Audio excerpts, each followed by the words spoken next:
சூசைடுங்கிறது ஒரு தீர்வாக அமையவே அமையாது. எல்லாத்துக்குமே தற்கொலை தான் தீர்வு அப்படின்னா உலகத்தில் பிரச்சனை இல்லாதவங்க யாருமே கிடையாது.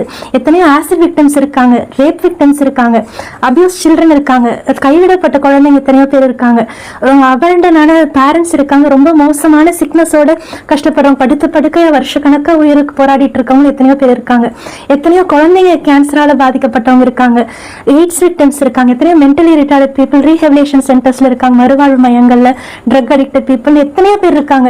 எல்லாருமே அவங்க பிரச்சனையிலிருந்து வர முடியல அப்படின்ட்டு தற்கொலை தான் தீர்வுன்ட்டு எல்லாரும் போயிட்டு இருந்தா அப்ப வாழ்றவங்க எல்லாம்